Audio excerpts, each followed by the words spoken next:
Chapter 14. Trouble at Gateshead. When I was a child at Gateshead, Bessie the nursemaid used to say that to dream of children was a sure sign of trouble to come. For a whole week now, I had dreamt of a small child every night, and perhaps Bessie was right, as a message came from Gateshead. It appeared that my cousin John Reed, who had spent and wasted all his money and some of his mother's, and been in debt or in prison most of his life, had killed himself a week before. And then Mrs. Reed, whose health had been badly affected by worrying about her son, had suddenly fallen ill when she heard of his death. Although she could hardly speak, she had recently managed to express a wish to see me. And so my cousins Eliza and Georgiana had sent their coachman Robert to bring me back to Gateshead. I felt I could not refuse to see my aunt, perhaps for the last time. So I went to ask Mr. Rochester's permission to leave Thornfield for a while. I found him talking to Miss Ingram, who looked at me in disgust when I interrupted their conversation. "Well, Jane, what is it?" he asked, when we had left the room full of guests and gone into the library. "Please, sir, I would like permission to visit my aunt, who is ill, for a week or two." "Your aunt? You told me you had no relations." "I have none who love me, sir. She's Mrs. Reed, my uncle's wife. Her son has died recently. I really can't neglect her now that she is dying." "What nonsense, Jane. Rushing off to visit an old lady who has never loved you. But I see you've decided to go. Where does she live and how long will you stay?" "She lives at Gateshead, sir, 100 miles away. I'll stay as short a time as I can." "Promise me only to stay a week." "I can't promise, sir. I might have to stay longer. And you certainly can't travel 100 miles alone." "They've sent the coachman for me, sir. I'll leave tomorrow." Mr. Rochester thought for a while. "Well, you'll need some money.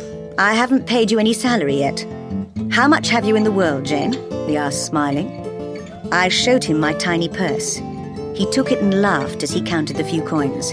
Then he took out his wallet. "Here is £50, he said, offering me a note. "But you only owe me £15, sir," I cried. "On second thoughts, give me that back. If you had £50, perhaps you would stay away for 3 months. Here is £10. Is that enough?" "Now you owe me £5, sir," I pointed out. "You'll have to come back for it then," he said, laughing. "There's something else, sir. You've told me you're going to marry soon. In that case, Adele should go to boarding school. To get her out of my lovely bride's way, a very sensible suggestion. But what about you?" "I must find another job somewhere. I'll advertise." "Don't you dare," he growled. "Promise me, Jane, not to look for another job. I'll take care of that." "I'll promise, sir, if you promise that Adele and I will be out of your house before your bride enters it." "Very well. And now we must say goodbye." "Goodbye, Mr. Rochester." I set out early the next morning and travelled all day. As I approached Gateshead Hall, I realised it was 9 years since I had left it. In that time I had made some friends, gained much self-confidence, and finally lost my hatred of the Reeds. I was delighted to see my old friend Bessie again. She had married Robert the coachman and was very busy with her 3 young children. The house itself had not changed at all, but my cousin certainly had. Eliza was now very tall and thin, with a rather sour face, dressed in very plain clothes, and with a cross hanging round her neck. Georgiana, on the other hand, was still pretty but very fat, and wore extremely fashionable clothes. They did not seem pleased to see me. In fact, they more or less ignored me, but I hardly noticed their rudeness. I told the housekeeper that I would be staying for several days, and then went straight to my aunt's room. I remembered it well from my childhood. I had often been called there to be punished. Bending over her bed, I kissed her. "How are you, dear aunt?" I asked. I had sworn never to call her aunt again, but I did not regret breaking that promise to myself. I held her hand. "Are you Jane Eyre?"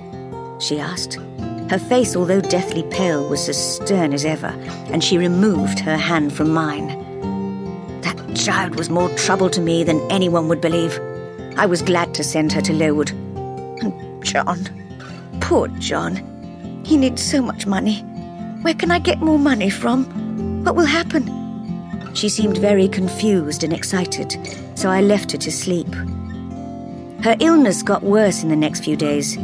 I spent some time every day looking after her, and the rest of the time with my cousins, listening to their plans for the future. Eliza was planning to join a religious community after her mother's death, but Georgiana was hoping to stay in London with relations, to see the new fashions and go to all the parties. It was quite clear they had no real feeling for their mother and were almost looking forward to her death. One dark, stormy night, I visited the dying woman. She lay there asleep in her room, neglected by her daughters and servants. As I looked out of the window into the black emptiness, I wondered about the great mystery of death and thought of Helen Burns, who was so sure her spirit would go to heaven. Would my aunt's spirit go there too? "Who are you?" I heard the sick woman murmuring. "I wanted to see Jane Eyre. I must tell her something." "I am Jane Eyre, Aunt," I told her gently. "I know I'm very ill," she said weakly. "Before I die, I must confess what I've done wrong. First, I broke my promise to my husband about you. And second..." She broke off. "After all, perhaps I don't need to tell her," she said to herself. And then, "No, it's no good. I know I'm dying. I must tell her, and quickly. Jane Eyre, take the letter from the top drawer of my desk and read it." I did so. It said, "Madeira, dear Mrs. Reed, please inform me of the address of my niece, Jane Eyre. As I am unmarried with no children and fairly wealthy, I would like her to come to Madeira to live with me and to inherit all my property when I die. John Eyre." Why did I never hear of this? I asked, amazed. I hated you so much that I wrote back to him, telling him you had died of typhus fever at Lowood.